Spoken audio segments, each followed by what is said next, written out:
You slide out of your mother's womb, small, pink, and crying. Your first breath is raw, unfiltered air. No soap. No hospital sanitizer. No deodorant waiting on a shelf. Just you, the dirt, and whatever your mother's hands carried on them. Fast forward. Right now, you're probably reading this after a shower, wearing fabric washed with chemicals designed in a lab, wondering why you still feel gross by 3 p.m. Your ancestors went entire lifetimes without a single bar of soap. And they didn't just survive. They dominated every climate on Earth. So what do you actually smell like when civilization strips away? Here's the brutal answer nobody puts on a wellness podcast. Your ancient ancestors did not smell like you imagine. They didn't reek like a gym locker. They didn't stink like a street corner in August heat. Their scent was something else entirely, a complex biological signal, a living broadcast tower transmitting data about health, fertility, dominance, and danger to every human within range. Modern science calls it the human chemosignaling system. Your great-great-grandmother would have called it survival. Think of it like this. Imagine a back alley black market. No cameras, no paper trail. Everyone communicating in coded language through smell, touch, and proximity. That is what the ancient human social network actually was. Not a platform, not a feed. A biological dark web running 24 hours a day on sweat, sebum, and skin bacteria. Anthropologist Richard Wrangham at Harvard spent decades excavating what early Homo sapiens actually did with their bodies. His research into fire use and cooking among early humans revealed something counterintuitive.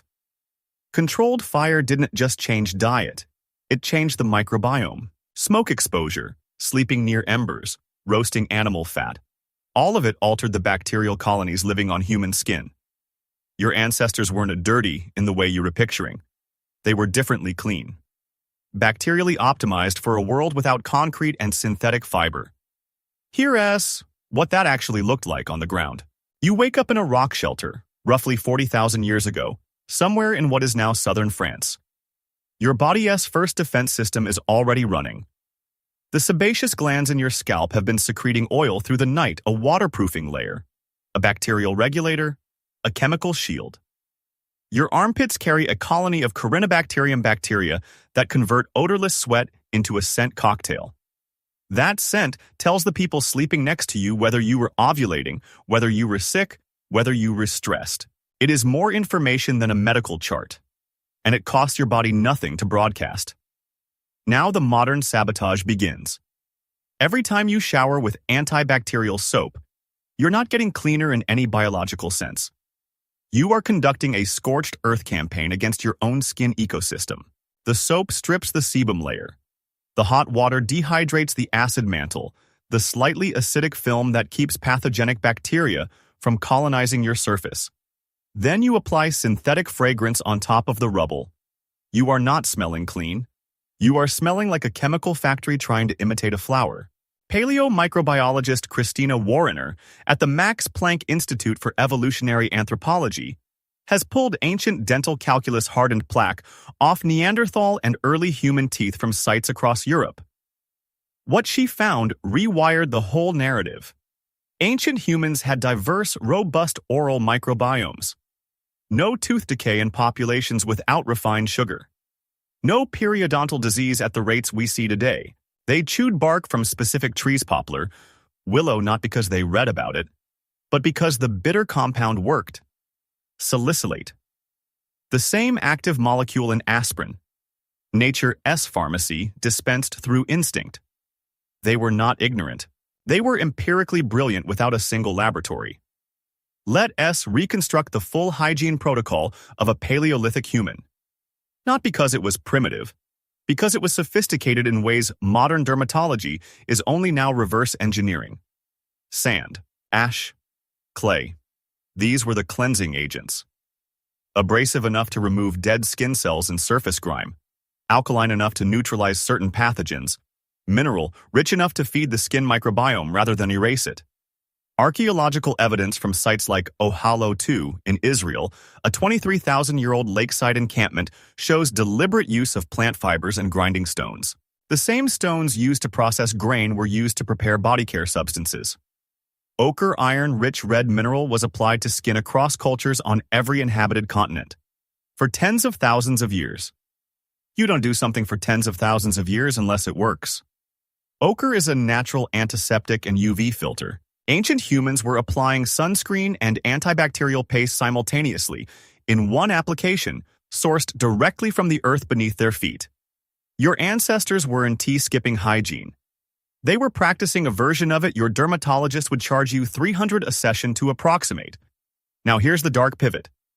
The obsession with human body odor as something shameful, something that must be eliminated, masked, chemically neutralized that is not ancient wisdom. That is a 20th century marketing invention. Historian Julianne Civulka documented how the deodorant industry in America was manufactured from near zero in the 1910s and 1920s through deliberate shame campaigns. Advertisements in women's magazines told readers their natural scent was a social crime. A business decision dressed up as a hygiene revelation. The American body was turned into a problem that a product could solve. Before that, physicians routinely noted that body odor was a diagnostic tool. A person who smelled of sweet acetone might be entering diabetic crisis. A person whose sweat turned unusually acrid might carry an infection. Nurses and doctors used olfactory assessment as a legitimate clinical practice. Your body's broadcast system was medical data. They sold you a subscription to silence it. And what did that cost?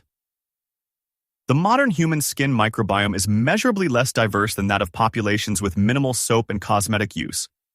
Researchers studying the Yanomami of the Amazon, one of the most isolated populations ever documented, found skin and gut microbiomes of staggering complexity compared to industrialized humans. More bacterial species, more resilience, more adaptive capacity. Not because they were ancient, because they were not constantly sanitizing the ecosystem living on their surface. You have the same biological hardware your ancestors had. The same apocrine glands. The same sebaceous network. The same chemosignaling infrastructure that helped your lineage survive ice ages, famine, predator pressure, and cascading ecological collapse for 200,000 years. And twice a day you scrub it off with a product that smells like a synthetic pine forest and costs $11. Your ancestors did not smell like a locker room. They smelled like living organisms fully integrated into a biological world complex, communicative and chemically intelligent. The question isn't whether they were clean. The question is whether you understand what clean actually means when you strip away a century of manufactured shame. You slid out of your mother's womb with a fully functional survival broadcast system already active. You've spent your whole life paying companies to jam the signal.